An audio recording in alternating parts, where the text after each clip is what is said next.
Buenos días, 8 de la mañana, llegamos a un día en el que la clave fundamental es intentar distinguir entre la verdad y la mentira, entre lo que decía Sabina en Noche de Bodas, la verdad que siga siendo verdad, la mentira que se vea perfectamente que es mentira y sobre todo el elemento fundamental esta mañana que se ve perfectamente en esa canción de Sabina, que no te mires al espejo para encontrar lo que tú quieres decirte a ti mismo o misma. Y la clave fundamental esta mañana estamos en un momento esquizofrénico, en el que Yellen hace una conferencia con Bloomberg y dice, no está subiendo el 10 años americano por culpa de la deuda salvaje que estamos emitiendo. No, está subiendo porque, claro, la inflación... ¿Qué inflación? Hoy, 2:30 de la tarde, 8:30, costa este de Nueva York. La inflación va a jugar la fotografía del PCE, el que mira la Reserva Federal. Y a partir de ahí tenemos cara A de la moneda. Ayer Estados Unidos crece un 4,9, como una bestia. Cara B no lo sabemos. ¿Cómo va la inflación? Si la cara A, crecer como una bestia, y la cara B, sube otra vez la inflación, tenemos una fotografía espectacular en el mercado. Punto clave fundamental es intentar descifrar verdad de verdad, mentira de verdad mentira y sobre todo quién se está mirando al espejo. Entre ellas, lo contaremos enseguida, Christine Lagarde. No tengo nada de lo que avergonzarme, no tengo nada de lo que hacer regret en este momento. ¿Pero cómo que no? ¿Pero cómo que no? Vamos a pasearnos por los hipotecados europeos, a los que ayer se quedaron con la cara, la mandíbula en el suelo, ¡blum! ¿Pero cómo que no? ¿Inflación pasajera? ¿Inflación pasajera? ¿Cómo que no tengo nada de lo que arrepentirme? ¿Cómo que no? Yellen Lagarde, Yellen. Y además nos dijo Lagarde que claro, no quería cantarnos ni bailarnos. Francés, muy típico, una canción francesa bailando. ¿Pero qué tienes que bailar? Ponte a bajar la inflación. Bueno, es un espectáculo. Se miran al espejo, pero ¿quién es la que mejor baja la inflación? Espejito, espejito, dime quién consigue bajar la inflación. ¿Eres tú, Janet? No, es Lagarde. En este entorno, esto es un espectáculo. Y el otro punto fundamental viene de intentar distinguir qué es verdad, qué es mentira, qué es medio verdad, qué es medio mentira, el movimiento en el que Lloyd Austin, el secretario de Defensa de Estados Unidos, ha dicho que el presidente Biden, recuérdenlo para cuando dentro de unos meses o años le den el Nobel de la Paz, Joe Biden le habría ordenado al secretario de Defensa, Lloyd Austin, ataques de autodefensa de precisión contra 2 instalaciones del este de Siria que fueron utilizadas por el cuerpo de la Guardia Revolucionaria Islámica de Irán. Es decir, ha atacado Siria o en Siria para atacar a Irán. Pero no está escalando. Simplemente es que dice, es que es habitual. ¿Pero cómo que es habitual? Pero ¿cómo que es habitual? Los Estados Unidos no buscan conflictos, ha dicho Austin, hace apenas unas horas. Y no tienen intención ni deseo de participar en más hostilidades. Pues gracias a Dios. Pero estos ataques respaldados por Irán contra las fuerzas estadounidenses son inaceptables y deben detenerse. Seguimos instando a todas las entidades estatales y no estatales a tomar medidas que se conviertan en un conflicto regional más amplio, para que a no tomar medidas que se conviertan en un conflicto regional más amplio. Lloyd Austin. No, le hemos metido 2 petardazos allí, casualmente en suelo de Siria, que también debe ser suyo, pero es por atacar a Irán. No, pero es que esto es lo habitual. ¿Cómo que lo habitual? ¿Pero cómo que lo habitual? ¿Pero qué hacéis en Siria? Liándola. No, pero ellos, dice Lloyd Austin, no tienen que escalar el conflicto. ¿Y tú qué estás haciendo? No, yo me defiendo. ¿Pero qué haces allí? Es la ceremonia de la confusión. Es la ceremonia de la confusión en estado puro. Y luego está la invasión, no invasión. Todos han aprendido de Sánchez, pero a un ritmo acelerado. Es decir, el tío está haciendo un máster a todo el mundo. Cada vez que va a una cumbre, les enseña. Las fuerzas de defensa israelíes acaban de comunicar, creo que lo hacen cuando despertamos, que han entrado de nuevo en el norte de Gaza para atacar puestos de Hamás. Lo han hecho este jueves por la noche, dice en las fuerzas de defensa israelíes, por tercera vez en 24 horas. Pero no están invadiendo. Es un cachondeo. Si no fuera el desastre humanitario que tenemos. Pero ¿cómo que no estás invadiendo? Ha entrado por tercera vez en 24 horas. Algunos de los puestos de Hamás atacados en la ciudad de Gaza. Según el ejército, los objetivos eran miembros de Hamás, plataformas de lanzamiento de misiles antitanque y el cuartel general de Hamás. Dicen las fuerzas de defensa israelíes que ningún soldado israelí ha resultado herido. Pero nos siguen diciendo que la invasión no ha empezado. Llevan 3 en 24 horas, reconocido por Israel, pero la invasión no ha comenzado en este entorno. Con lo que, ceremonia de la confusión. Vamos a coger los hechos y separamos grano y paja de toda esta fotografía, en el que volvemos al origen. Habrá que cogerse a todos estos líderes, la canción de Sabina de Noche de Bodas, y decirle, mira, escúchate esta parte, que las mentiras parezcan mentiras, que las verdades de verdad sean verdades, y deja de mirarte al espejo. Claves del día. Bueno, antes, Yellen nos pone la fotografía de... No, hombre, pero ¿cómo va a estar subiendo el 10 años americano al 5% por la deuda? Lo ha dicho tal cual, y se ha quedado tan ancha. Se ha quedado tan ancha. ¿Pero cómo va a estar subiendo el 10 años? Pues porque estáis emitiendo 1.400 millones de dólares. Y usted dirá, ¡ay, al día! ¡Jo, qué pasada, eh! ¡A la hora! ¡A la hora! Y dice, no, hombre, está creciendo por la fuerte economía de Estados Unidos. Pero, ¿por qué ayer no se disparó el 10 años si había crecido la economía estadounidense un 4,9? Si esto es verdad, ¿por qué ayer el 10 años americano no se disparó?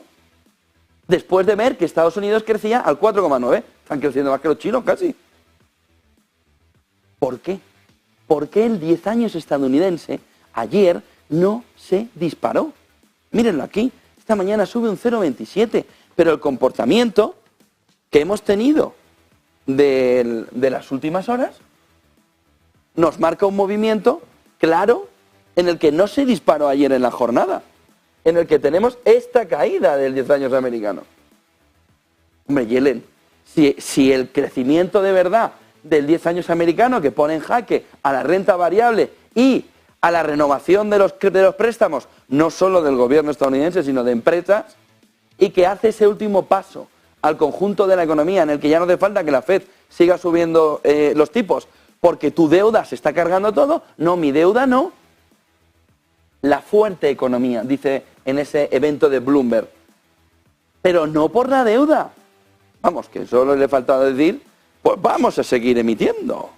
Porque total, como en el fondo no es un problema de deuda, bueno, la que está liando Yellen-Biden, Biden-Yellen. Si además ahora se empiezan a creer su propia mentira al solitario de que este movimiento, sobre todo de crecimiento del 10 años americano, viene relacionado con que, wow, vamos como una moto. Vamos a ver el dato como una moto de verdad enseguida. ¿Por qué no se disparó el 10 años americano ayer? Si era la confirmación de tu tesis doctoral. Que era que, claro, la economía era tan fuerte que el 10 años sube. ¿Y por qué sube el 10 años? Porque la economía va fuerte. ¿Porque va a subir más los tipos en la Reserva Federal? ¿Hasta dónde? ¿Hasta el 6? ¿Por qué no lo dices? Porque, hombre, llevamos un año y medio de tomadura de pelo continua. La inflación es puntual. Oiga, es que usted tiene la inflación al 6%. Nah, pero es puntual. De repente, cuando ven que eso está desmadrado, dicen, la culpa es de Putin, que también tuvo su parte. Sí, pero no toda. Y en ese entorno, ahora nos viene Yellen-Lagarde, que llevan un día interesante las dos, diciéndonos, no. Esto es porque vamos tan fuerte que entonces todo el mundo, lo que te quiere decir entre líneas es, todo el mundo viene a traer dinero a Estados Unidos. Pero a ver, Yellen, ¿has visto cómo China se está llevando el dinero de tus 10 años americanos? Y 30 años, y 2 años, y 5 años. Pero si se están llevando el dinero a pualadas. Entonces, ¿cómo que por la fuerza de la economía? Por la deuda. Pero si estáis tirando 1.400 millones de dólares a la hora, si sois una máquina de imprimir, si sois un peligro inflacionario. Pero no. Bueno, no hay problemas por el presupuesto, todo es maravilloso, les va a venir todo el entorno recesionario que les va a golpear y los va a dejar en una situación complicadísima. Claves del día. A todo esto, fotografía de lo que está sucediendo en Israel, invaden pero no invaden, llevan un día entrando y saliendo, entrando y saliendo, entrando y saliendo, 3 veces, lo ha dicho las fuerzas de defensa israelíes, y las tecnológicas en el otro extremo de la fotografía, marcándonos que la fiesta está terminando. Hoy sí que sube el mercado, Wall Street, futuros europeos, a la espera de cómo esté la fotografía del PCE a las 2:30, 8:30 costa este de Nueva York. Como el PCE salga alto, pues tenemos una fotografía clara de que no es solo el fenómeno del crecimiento, sino el fenómeno inflacionario que vuelve a rebotar. Vamos, tipos al 6, vamos, hipotecas en Estados Unidos a 9,5. ¿Y las 7 grandes?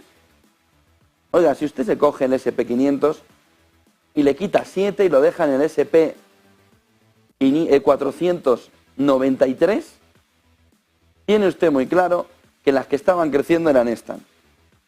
Una vez que empieza a ver el mercado que sufren, se han dejado 700.000 millones en 2 jornadas. Vamos a ver qué recuperan hoy, si es que llegan a recuperar. Solo Alphabet, 220.000 millones en 2 jornadas. Eso sí, Alphabet, Meta, todo un desastre relacionado con la inteligencia artificial. ¿Por qué? Dinero que se tienen que gastar. Llega ayer Amazon, presenta resultados al cierre, ¡pum!, hacia arriba, 13%.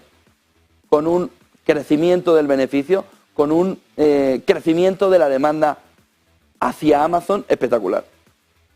Es decir, nos está reflejando que tecnológicas sí, vinculadas a servicios o a comercio. Netflix, Amazon. ¿Quién está sufriendo?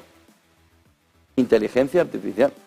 Lo que ha crecido durante el inicio del año, lo que nos ha dado tantas alegrías, lo que les ha dado tantas alegrías al inversor, ahora empieza a dar una fotografía clara de que igual estaba sobrevalorado. O de que hay que gastar mucho más dinero de lo que se esperaba. ¿Por qué? Porque Microsoft no lleva este guantazo, ¿eh? Lo llevan quienes no están sabiendo implementar esos planes de inteligencia artificial que quieren implementar, pero que no están consiguiendo llegar. En ese entorno, cuidado con las tecnológicas.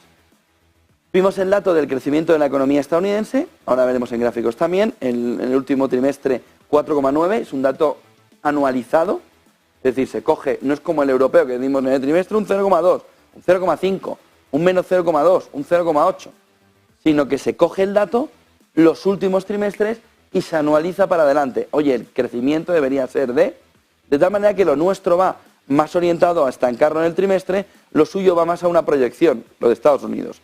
Hoy PCE, inflación, debería estar ese deflactor en el 3,4, del 3,5 que estaba en el dato anterior. Si da un movimiento de subida, cuidado con la fotografía. Porque la clave fundamental está en entender que aunque siga creciendo Estados Unidos, del que hay dudas de si no hay un frenazo en seco ya en este trimestre que estamos, por cómo salieron los datos ayer, que la inflación no esté yendo a la par, para que cuando el crecimiento afloje en Estados Unidos, no se nos siga quedando la inflación por culpa de la energía. Lagarde, entramos en capítulo Lagarde. No tiene nada que arrepentirse en estos 2 años de inflación desbocada. Eso sí, ayer pausó ya la subida de tipos. Escuchamos a Christine Lagarde. Thank you for your personal question, and rest assured that I have no regret. Okay? I'm not going to sing it to you, but there is a famous French singer that has done that much better than I could ever do it. So no regret. ¿Qué tiene que cantar? ¿Pero qué tiene que cantar en este entorno? ¿Qué tiene que cantar? Hace pausa porque no le queda más. Porque se ha cargado la economía europea. Porque está Alemania en una recesión que tiene a Scholz que no le deja ni dormir.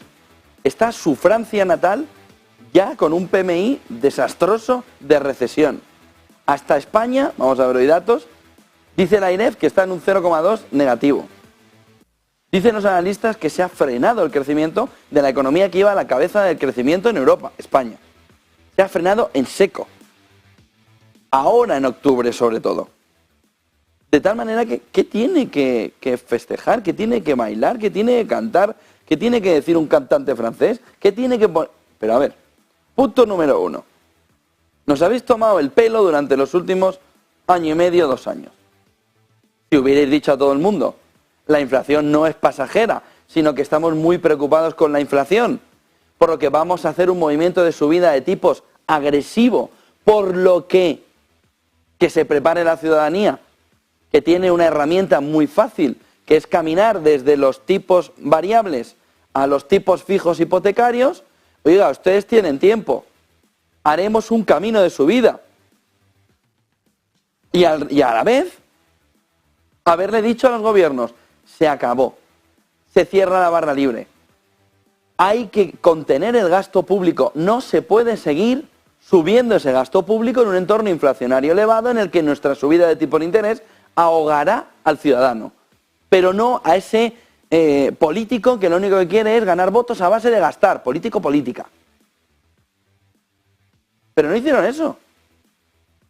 La realidad o la verdad no se puede cambiar. ¿Qué dijeron? Dijeron que la inflación iba a ser puntual y pasajera. Dijeron que no había un cambio de paradigma, es decir, que seguíamos en el dinero gratis.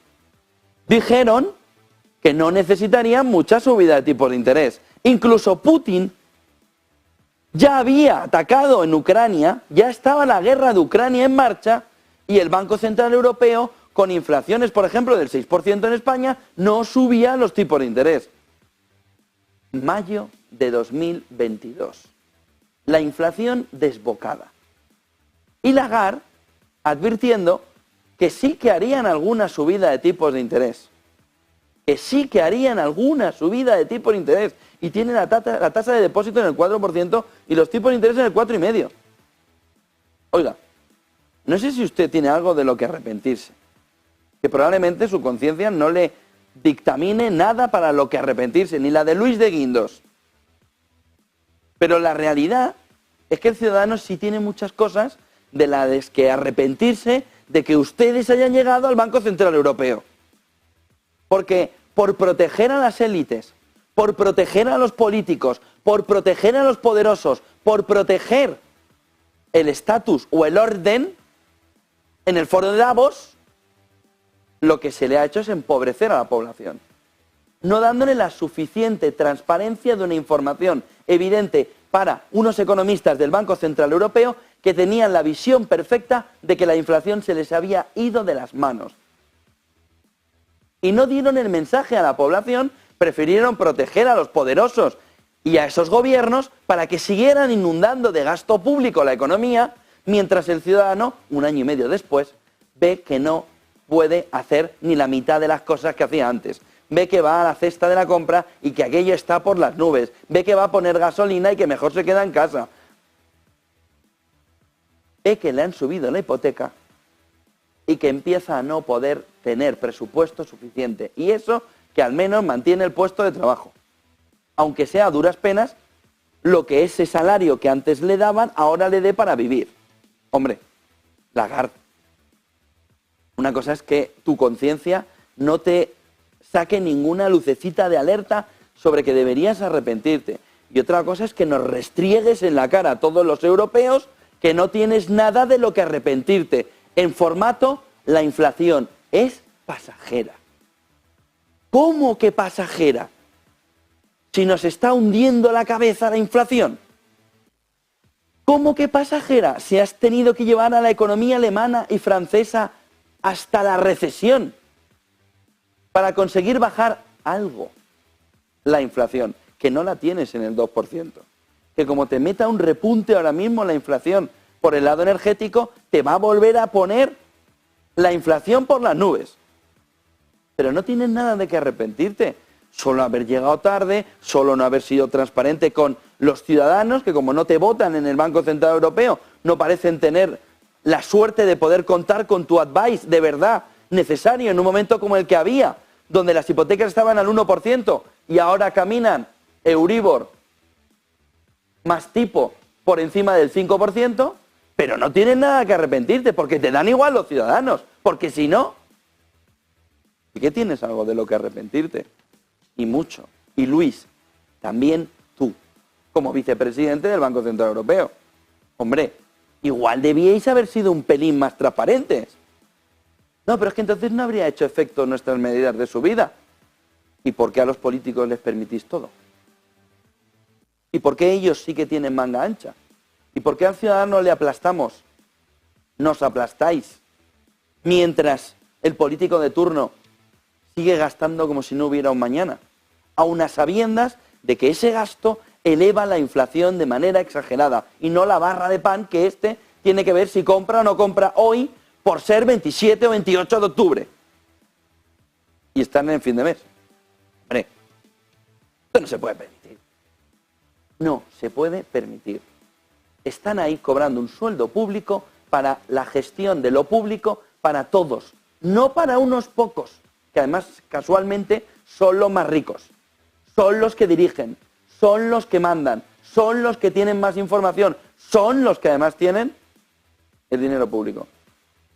Eso no se puede permitir. Mira, por cuestión de que diga, no, no, pero, oiga, ¿cómo que no? Bueno, pues podríamos haber mandado un mensaje. En un futuro podemos en otra crisis decirle a los ciudadanos, oiga, pásense esta hipoteca variable. Pero el mensaje de ayer es, se queden. Si nos sirve para tirar la inflación no haberles avisado, no se puede consentir. Con dinero público, no. En una entidad privada, que haga lo que quiera. Con dinero público, siendo un estamento público, habiendo conformado la política monetaria de toda Europa, porque España no puede subir ni bajar tipos de interés, ni devaluar la moneda, lo hace ella. El Banco Central Europeo. Ella como imagen. Ya, entonces, deben tener un poco más de sensibilidad con el ciudadano de a pie, no solo de sus decisiones al 4,5, los tipos de interés, y que ayer pause y haga, claro, ayer hizo el hipotecado. Estaba conteniendo el aire hace un mes, porque podía llegar y subir, que la única solución, por no haber avisado a ese ciudadano, sea destrozar la economía y que también le afecte al ciudadano, no parece ser la solución. Cuarta clave del día, Barclays. Christine, mira, Barclays, Alemania no está tan enferma como se cree, pero la región se enfrenta a la recesión. Barclays. Diciendo, bueno, tan mal no están, pero recesión no se salvan ni de broma. Y en ese entorno empieza a caminar ese movimiento alrededor de la deuda privada. BlackRock dice que la deuda privada se duplicará hasta los 3,5 billones de dólares para 2028, con una tasa anual compuesta de alrededor del 15%. El negocio de la deuda. El negocio de las consecuencias de una deuda provocada principalmente por unos tipos de interés que no supieron atajar la inflación a tiempo, aunque no tengan nada de qué arrepentirse. Ahora viene el negocio de la deuda. El mercado de capitales aflorando en paralelo al mercado bursátil y al mercado bancario como ese elemento clave de revalorización. En un mundo en deuda que te puede dar de verdad un valor, una revalorización de tu dinero. La deuda. Y lo que hay es deuda, ahora hay que saber elegirla. Lo que dice BlackRock es, la deuda privada se duplicará a 3,5 billones de dólares para 2028, tasa anual compuesta de alrededor del 15%. Mundo en guerra. ¿Han invadido o no han invadido? ¿Han empezado la invasión o no han empezado la invasión? Tenemos la fotografía clara desde la noche, se lo contamos ayer por la mañana, en el que se hizo la primera invasión, van 3. Pero ahora son invasiones tácticas, van cambiando toda la jerga. Ahora ya no es que he invadido, pero voy haciéndolo poco a poco, ahora es que invade y no invade. ¿Por qué? Porque tiene miedo de que Biden le llame a Netanyahu y le diga, me han mentido. Porque Biden le llamó hace 2 noches y le dijo a Netanyahu, no invasión hasta resolver el capítulo de los rehenes. Netanyahu, que colgó el teléfono y dijo, no me acuerdo, ¿pero qué me ha hablado con él? ¿Pero qué le he dicho? ¿Qué me decía? ¿Algo de invasión? Ah, sí, que la haga táctica, que la haga puntual. Y entonces, ¡pum!, mandó los blindados, van 3 veces ya que manda los blindados. Han llegado hasta la ciudad de Gaza, pero no están invadiendo. Están preparando la invasión. No me imagino cómo es una invasión. Pero el problema fundamental de Netanyahu es que le ha mentido a Biden. A Biden. Le ha mentido a Biden. Cuando le decía, no va a haber invasión. ¿Qué hizo Biden ayer? Decir, bueno, lo que he pactado en el fondo es que no hay invasión completa. ¿Qué es invasión completa? O invades o no invades. Aquí está la frontera. Te he invadido. O estoy invadiéndote. No, no, no, no. Entonces ponte fuera. ¿Qué no es completa? Bueno, ya, pero estás invadiendo. Es decir, es toda una broma de mal gusto. ¿Invades o no invades? No, es táctico. ¿Es táctico de qué? Si tienen los blindados hasta las puertas de Gaza. No, pero luego los saco. O sea, para poner gasolina porque lo tienes allí. Porque los has sitiado. En ese entorno, último movimiento importante, Estados Unidos. Tiene 2 portaaviones, pero no ha invadido ni está escalando la guerra. Y ahora manda 900 tropas, 900 soldados, para reforzar los despliegues ante la creciente escalada de Oriente Medio, dijo ayer el portavoz del Pentágono por la noche. Y Lloyd Austin hoy ha dicho, bueno, pero hemos atacado, pero 2 posiciones que en el fondo están dando soporte a Irán. Atacado. Sí, pero se hace mucho, como se hace mucho. Pasa mucho. Israel afirma que en ese movimiento, ¿no?, de invasión ha acabado con el coautor intelectual de los ataques de Hamás del 7 de octubre. Yellen dice que los Estados Unidos sopesan más sanciones a Hamás. Israel muestra armas de Hamás que asegura que proceden de Corea del Norte y de Irán. Estados Unidos lo mira de lejos diciendo, pues habrán caído ahí por el mercado negro, debe pensar. Y aquí viene la clave de mayor preocupación en el medio plazo. Solo nos falta que empiecen los vínculos entre la guerra de Ucrania y la guerra de Israel. Choque entre Israel y Rusia. ¿Qué es lo que sucedió? Rusia pidió a unos funcionarios, dicen, de Hamás ir a Rusia para negociar todo el capítulo de los rehenes. Pero Israel dice, oye, has recibido unos terroristas en tu país que me están atacando. Depórtamelos. Depórtamelos. Mándamelos. Rusia, como el que oye llover. Dice, ¿qué dices? Depórtatelos. Estoy intentando mediar para que te liberen los rehenes. No, no, depórtamelos. Y sobre todo estás acogiendo terroristas en tu territorio. Rusia. Pero, a ver, si estoy negociando para que te suelten los rehenes, depórtamelos o represalias. Solo nos falta que empiece a haber además cablecillos de unión entre una guerra y otra, entre Israel y Rusia. Todo parece indicar que la tensión no ha ido a más. Poco parece que le interese ni a uno ni a otro que la tensión vaya a más. Pero la reacción de Israel sobre Rusia, en la que Rusia le ha dicho, pero si estoy intentando ayudarte a liberar rehenes. Pero Israel dice, no, no estás intentando ayudarme a liberar rehenes. ¿Qué haces tú con esto? A partir de ahí, ayer, Consejo de Seguridad de Naciones Unidas extraordinario. Yo les diría que el mensaje que más resonó en toda la Cámara de ese Consejo de Seguridad, del que no ha habido más golpes con Guterres en las últimas 24 horas, que no es poco, pero que sigue amenazando, en ese entorno vamos a ver cómo va profundizando. Ojo porque ha dicho el grupo terrorista de Hamás que hasta que no haya un alto al fuego, y lo ha dicho en Rusia, no serán liberados los rehenes. Fíjense que se lo estábamos contando alrededor de esa visita.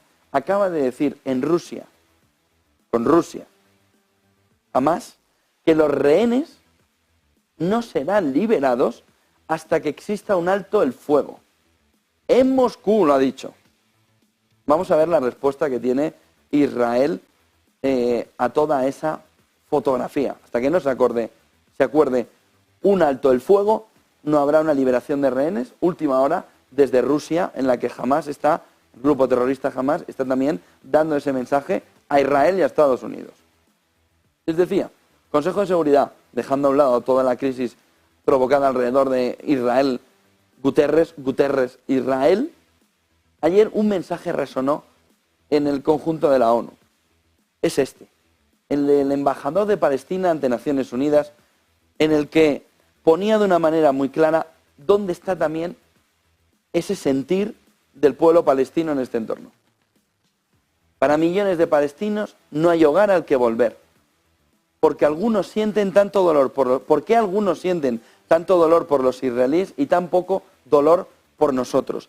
¿Qué problema tenemos? Pues se puede decir, ¿por qué os hemos hecho? ¿Tenemos la fe equivocada, el color de piel equivocada o la nacionalidad equivocada? Miren el mensaje sobre el posicionamiento en Naciones Unidas de ese mensaje israelí, de ese mensaje palestino.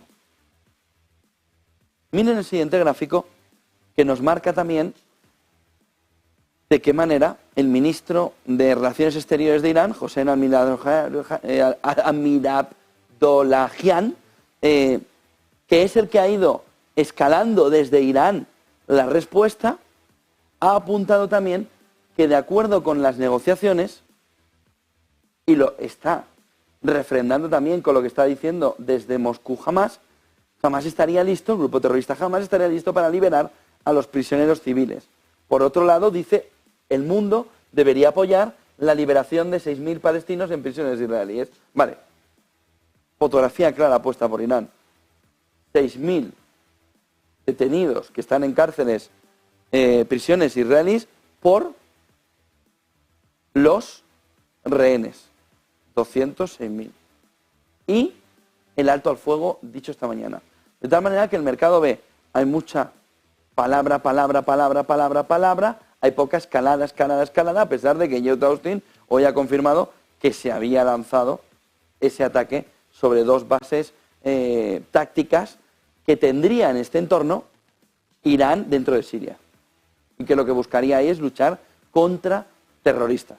Un par de gráficos para entender lo que está sucediendo también en la fotografía económica. Este gráfico de Bloomberg que van a ver nos refleja el PIB de Estados Unidos y por qué los rendimientos en el fondo de esos bonos van cayendo, sobre todo porque el crecimiento del PIB en Estados Unidos está impulsado por el consumo privado y por los inventarios. Pero esto puede que no dure en este entorno.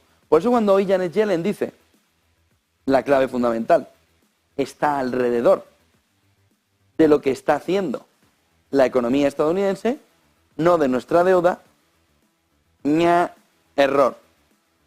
Si miran bien la composición, verán que el movimiento fundamental viene por el gasto personal, que empieza a estar muy afectado, 2,90 de todo el crecimiento, de ese 4,9, 2,90 es la parte que ejecuta el consumo personal, y los inventarios, 1,3. Las exportaciones netas en Estados Unidos marcan un camino en negativo del 0,8% de ese movimiento. 0,08%. Pero están ya en negativo las exportaciones. De tal manera que lo que ve el analista ayer que coge esto de la banca privada, los analistas de banca privada, es que con este comportamiento de la economía en inventarios y en consumo privado, la posibilidad de un estancamiento muy rápido en la economía estadounidense es muy posible. ¿Eso significa hard landing, soft landing? Bueno, hay un porcentaje importante de que de verdad Powell pueda sacar la lámpara y decir soy Aladdin Powell, porque podría llegar la opción de un no landing en este entorno, que la economía estadounidense retire toda la inflación sin llegar a una recesión. Miren el siguiente gráfico, porque la otra gran frase de Lagarde, aparte de la de no tengo nada de qué arrepentirme, me alegra de que me haga esta pregunta, está alrededor de lo que dijo, de que el aumento de los rendimientos en Estados Unidos en sus 10 años es un ajuste externo. Sobre todo porque ese movimiento de deuda en Estados Unidos, para Janet Yellen, que Estados Unidos crece mucho, está estirando también al 10 años alemán a crecer para no perder parte del diferencial de riesgo entre uno y otro y poder seguir el inversor viendo que hay un aumento del riesgo también en Europa. De tal manera que Yellen dice, el aumento de los rendimientos en Estados Unidos es un ajuste externo. Que es lo mismo que la FED está pensando, me están haciendo el final de la subida. Miren el siguiente gráfico, que nos marca también en ese crecimiento de Estados Unidos, cómo tenemos un crecimiento desde los 90 con las crisis, con el coronavirus, muy lateralizado.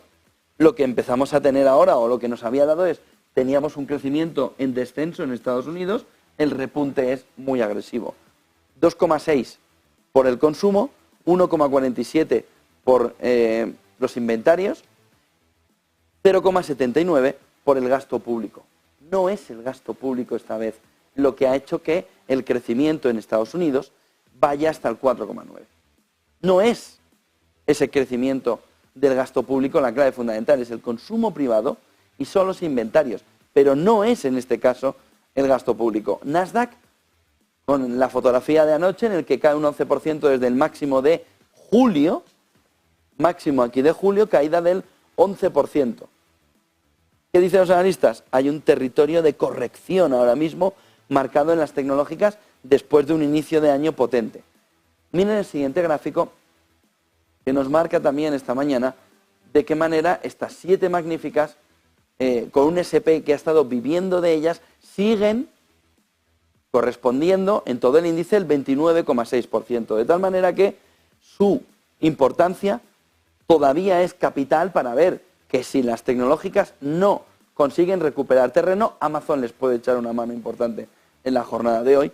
Si no consiguen recuperar terreno, todo el S&P 500 puede estar en un movimiento de recogida por culpa de las 7 grandes, a la vez que han sido un movimiento de repunte, ahora de recogida hacia abajo. Porque las 493 acciones restantes del S&P 500 están planas o prácticamente en territorio negativo. Miren el siguiente gráfico que nos marca también esta mañana de qué manera las hipotecas, con el movimiento que va habiendo, ya por encima del 8% de la tasa hipotecaria, han roto su tendencia a la baja secular. Gráfico de Game of Trades en el que nos marca que están alcanzando niveles vistos por última vez en la década de 1990. Vamos a este entorno. ¿Qué es lo que nos marca este gráfico de Game of Trades? Que había un movimiento en el que la percepción era cada vez cuesta menos comprarse una casa por los tipos hipotecarios. Eso se ha terminado. Se ha acabado. Y esto viene desde los 90. Y no sabemos hacia dónde vamos. Podemos ir a los 70, a los 80, a los 90, o puede ser un accidente en el camino. No parece lo del accidente en el camino. Pero en ese entorno, ¿qué es lo que tenemos? Esta línea nos marca que en los 90 se empezó a generar una tendencia, que no lo han dicho nuestros padres y nuestros abuelos, yo me compré la casa al, y ahí le pueden decir el 12, el 15, el 18%. Y ahora ya es muy diferente. Y esto ha ido acompañando a una subida de los precios de la vivienda, porque a menor interés en la compra de la vivienda se favorece que sea más barato, se abarata el precio de la compra por los intereses a pagar. De tal manera que el movimiento de subida hipotecario que estamos viviendo, donde en Estados Unidos la hipoteca ya está por encima del 8%, refleja que el precio tiene que hacer este camino contrario. El camino contrario de volver a un precio que se asimile a unos tipos de interés que están aquí arriba, 11%. Claro, está en la fotografía y lo que no quiere aceptar ni una parte de la población que ve que aquí está la hucha de sus pensiones y de su riqueza acumulada, pero que el que tiene que entrar, el joven que tiene que comprar vivienda, dice, pero ¿qué pasa? Tengo que comprar con tus precios, pero con los tipos de interés de mi abuela. Compra tus precios, 30, 40 años después, a tus precios, el piso con los tipos de interés de mi abuela. Aquí arriba. Pero es que el precio de la vivienda, que estaba mucho más arriba, estaba a esos tipos de interés. Y ahora me quieres devolver los tipos de interés aquí. Estrangulamiento económico en un entorno donde no casan el precio de una generación que ha vivido con el dinero gratis con lo que vivieron nuestros abuelos, nuestros padres.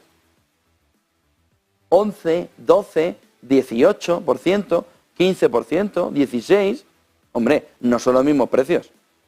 8:40 de la mañana. Ignacio García Valdecasas Fernández, embajador de España, ex embajador de España. Bienvenido, buenos días. Hola, buenos días. Bueno, Os saludo a ti y a vuestra audiencia y gracias por invitarme. Gracias por volver a estar con nosotros. ¿Cómo va avanzando? Hoy dice Estados Unidos que ha atacado cuestiones tácticas en Siria, pero que es lo habitual, porque es contra grupos terroristas. Dice que además Irán estaba detrás de esos emplazamientos. Y por otro lado tenemos que Israel reconoce que ha hecho ya 3 incursiones, pero sigue diciendo que no ha empezado la invasión, que es invasión preparatoria. ¿Qué es lo que nos están haciendo? Sí. ¿Cómo es la fotografía? Sí, la fotografía es complicada. Yo he sido siempre bastante moderado en mi optimismo, pero después del discurso de Erdogan y después del enfrentamiento entre Israel y el secretario general, o mejor que el enfrentamiento, las acusaciones contra el secretario general por parte de Israel, y luego las escaramuzas que está empezando a haber tanto en Siria como en Gaza, yo creo que hay más razones para un cierto pesimismo. El enfrentamiento o los ataques de Israel al secretario general pues se enmarcan en esta dialéctica de un conflicto en el que siempre hay que ponerle un punto de referencia. ¿Cuál es el punto de referencia? ¿Dónde empieza el conflicto? ¿A partir de cuándo hacemos el análisis? ¿Desde el momento en que entran los parapentes de Hamás la noche del 6 al 7 de octubre? O, como dice el secretario general en 1967, cuando empieza la ocupación israelí? Yo voy mucho más atrás, y lo dije aquí en el programa anterior. Las atrocidades cometidas por Hamás, que son o un acto de terrorismo o un crimen de guerra, están enmarcadas en un conflicto bélico que empieza en 1936, con distintas explosiones, pero que tienen un hilo conductor.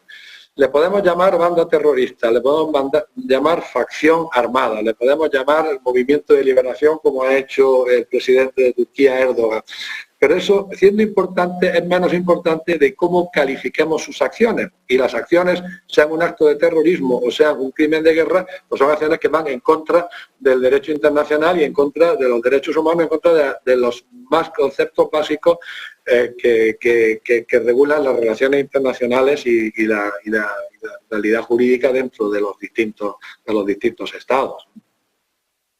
También a Turquía ese choque entre Erdogan, que le llegó a decir que vuelva a la cordura, que llegó a cancelar durante la semana el viaje, y por otro lado que ha suspendido todas las actividades de extracción, por ejemplo, de gas en el Mediterráneo, conjuntas entre Israel y Turquía, hasta que cambie esa actitud por parte de Israel. ¿Se está quedando sola Israel en la fotografía?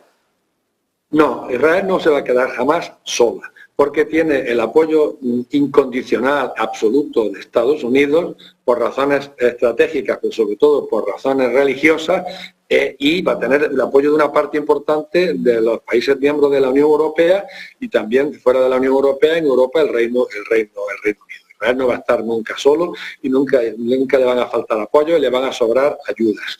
Las afirmaciones de Erdogan lo que indica es que, puesto en la balanza, Erdogan ha preferido o ha optado por romper con Israel para mantener su liderazgo en el mundo árabe. Por eso niega el carácter terrorista de Hamás de una manera pues bastante poco comprensible. Aunque en este tema del terrorismo, el otro día escuché a un periodista en una tertulia, no recuerdo el nombre, pero me gustaría citarle, que decía que el concepto de terrorista en Oriente Medio es un concepto temporal, es un concepto transitorio. Y es verdad que tenemos ejemplos bastante notorios al respecto. Tenemos a Begin y a Rabin, que fueron los líderes de las facciones armadas, bandas terroristas o movimientos de liberación judíos en los años 40, y que arrasaron y cometieron actos verdaderamente deleznables, que terminaron siendo primer ministro y ganando premio Nobel de la Paz.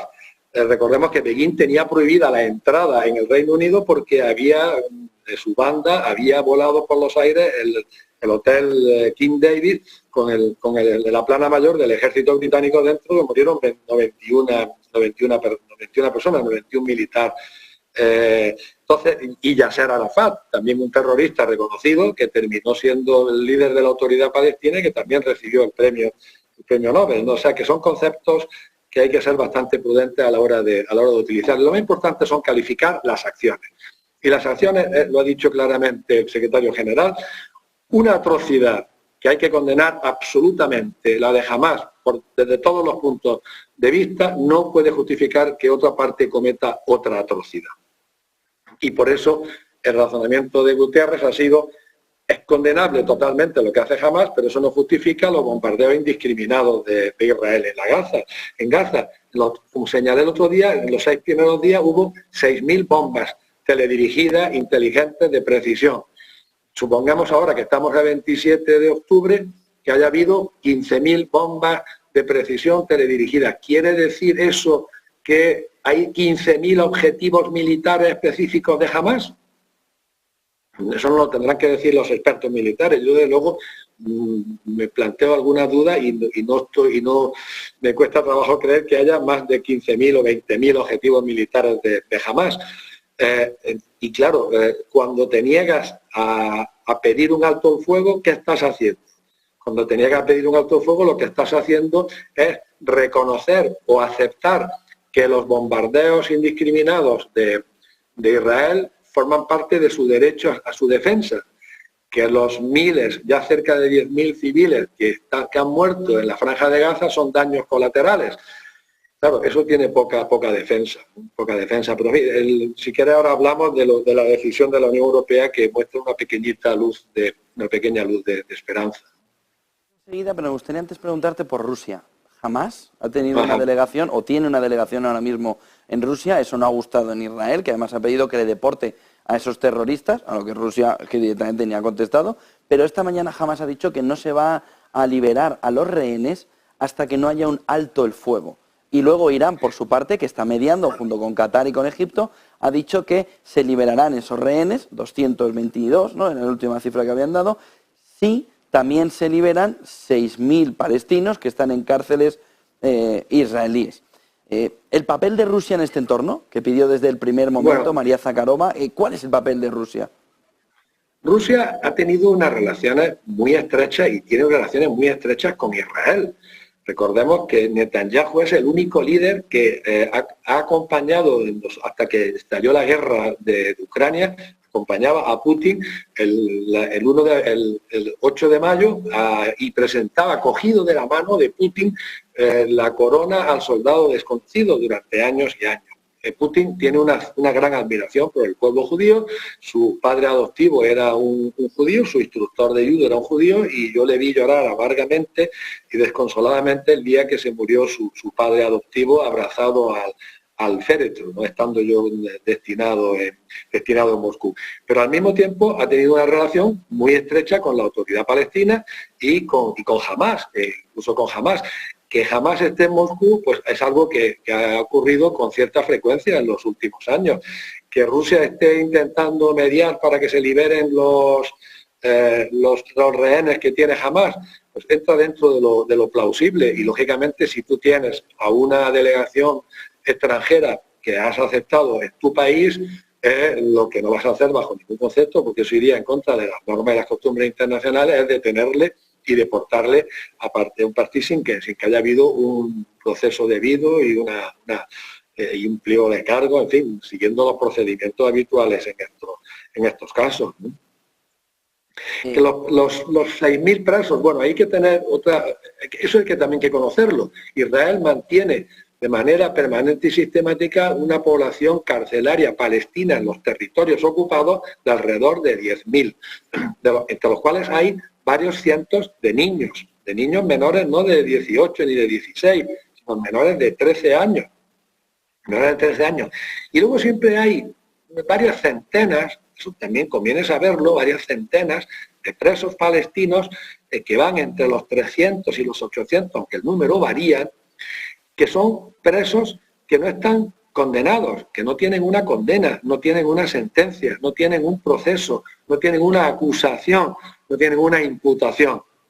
Es decir, son presos de hecho, no presos de derecho. Y también otro periodista, estoy citando hoy a vuestros colegas en algunas tertulias, decía que, bueno, que un preso cuando se enteró, claro, eso no se sabe, cuando se enteró que hay presos sin condena, sin proceso, son llamados presos administrativos, que pueden estar meses, y que creo que ha habido incluso algún caso, que no estoy seguro, de años, en presos de prisión administrativa.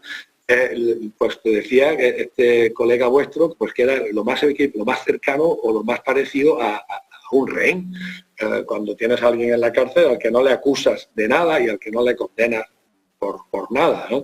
Entonces, esto es habitual y la petición de Hamás es de lógica elemental. ¿Cómo se va a proceder a un intercambio de rehenes o a un intercambio de prisioneros cuando están en plenas hostilidades? Los intercambios siempre se hacen en lugares donde, por lo menos en lugares locales, donde se ha declarado previamente un alto el fuego. No puede haber un intercambio de prisioneros en medio de las bombas y de los ataques, ¿no? Y luego lo de la incursión en Gaza, si quieres, lo hablamos más adelante, también es interesante porque vuelve a plantear, al ver las imágenes nocturnas, con tanta precisión de cómo entraban y salían los tanques israelíes, vuelve a plantear la cuestión de qué pasó en la noche del 6 al 7 de octubre. Pues me detengo aquí con el tema de los prisioneros y de Hamás. Sí, pero no nos dejes aquí. ¿Qué es lo que pasó entonces, la noche del 6 al 7 de octubre? Ya lo hablamos, es que es incomprensible. Hemos visto las imágenes de la incursión nocturna. Se ven con absoluta precisión la franja, la valla, cuando lo rompen, la torre de vigilancia, cómo entran y luego cómo se retira. Se ve con absoluta precisión. ¿Qué pasó el 6 y el 7 de octubre? No funcionaba ninguna cámara, no había ninguna patrulla, que normalmente la valla está siempre patrullada por tierra, no había ninguna patrullera en el mar, que las aguas de Gaza están siempre patrulladas por patrulleras israelíes. A mí, por más vueltas que le doy, no acierto a comprenderlo. Ya en Israel, que su funcionamiento interno es una democracia parlamentaria, interno, no estoy hablando de los territorios ocupados palestinos, ya se están pidiendo responsabilidades y Netanyahu lo ha reconocido y los servicios secretos israelíes también reconocieron un fallo de inteligencia porque estaban avisados por los egipcios. Lo que no sabemos es qué aviso habían recibido, porque no es lo mismo que Egipto le diga va a haber un ataque, con lo cual se podría interpretar pues, que va a ser el ataque habitual de 4 o 5 cohetes una noche, o les dieron más detalles. Entonces resulta incomprensible y yo creo que todavía los analistas no han estudiado bien cómo pudo producirse el ataque de Hamás y cómo es posible que el ejército israelí tardara varias horas en llegar a los sitios atacados y tardara varias horas en reaccionar. Hay mucha desinformación, mucha mentira. Yo por eso, cuando doy los datos, procuro ser muy prudente. Hay quien habla de 6 horas. Me cuesta trabajo creérmelo, no me lo creo. Hay quien habla de que la cúpula israelí lo sabía. Yo no me lo creo y yo no creo que haya elementos para afirmarlo. Hay que ser muy prudente en los datos, en las cifras que se manejan, porque hay mucha mentira, mucha desinformación, mucha manipulación por ambas partes. Y lo que tenemos que intentar es hacer un análisis objetivo dentro de lo posible, manejando y contrastando las cifras y quedándonos siempre cortos, sin exagerar por un lado ni por un lado ni por otro. ¿Qué más? Nos decías también esa lucecita dentro de Europa, de la Unión Europea. Bueno, yo creo que aquí el presidente del gobierno hay que alabar su postura y el trabajo que está haciendo. Es un trabajo como presidente del gobierno español en funciones y como presidente del Consejo Europeo en la Unión Europea. Hay que no ser presidente de la Unión Europea, sino el presidente del Consejo de la Unión Europea, el Consejo con miembros de jefes de Estado y de Gobierno. Ha intentado un alto el fuego, que era lo correcto, y que lo que se ha rechazado en Naciones Unidas en repetidas ocasiones, también Naciones Unidas ha rechazado, pero claro, no es el fracaso de Naciones Unidas, no es que Naciones Unidas rechace, no, es que los Estados miembros de Naciones Unidas, sobre todo los 5 permanentes que tienen derecho de veto, pues no se ponen de acuerdo y vetan las resoluciones cruzadas. Yo soy muy contrario a culpabilizar a los organismos internacionales, porque los organismos internacionales, la responsabilidad que tienen es lo que hacen sus Estados miembros. Y en el concreto, en Naciones Unidas, lo que hace el Consejo de Seguridad y los 5 miembros permanentes. Esos son los responsables de lo que está ocurriendo. Pues la lucecita es que finalmente se ha aprobado como posición común que pedir pausas humanitarias en plural y no pausa humanitaria, que pausa es como poner un vídeo en pausa y luego volver a seguir con los bombardeos indiscriminados, y a pedir corredores, pasillos humanitarios, también en plural. Es la posición de mínimo que ha hecho posible un consenso. Había Estados miembros, al parecer, Alemania o Austria. También digo que las informaciones hay que tomarlas con mucha prudencia, que se negaba en rotundo al alto el fuego y que incluso ponían dificultad para que hubiera pausas humanitarias.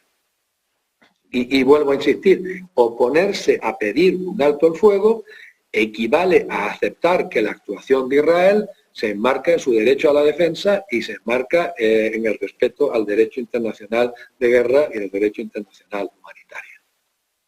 Muchísimas gracias, Ignacio. Muy buen día y buen negocio. Gracias a vosotros. Siempre Gracias por acompañarnos. 8:55 de la mañana, titulares del día.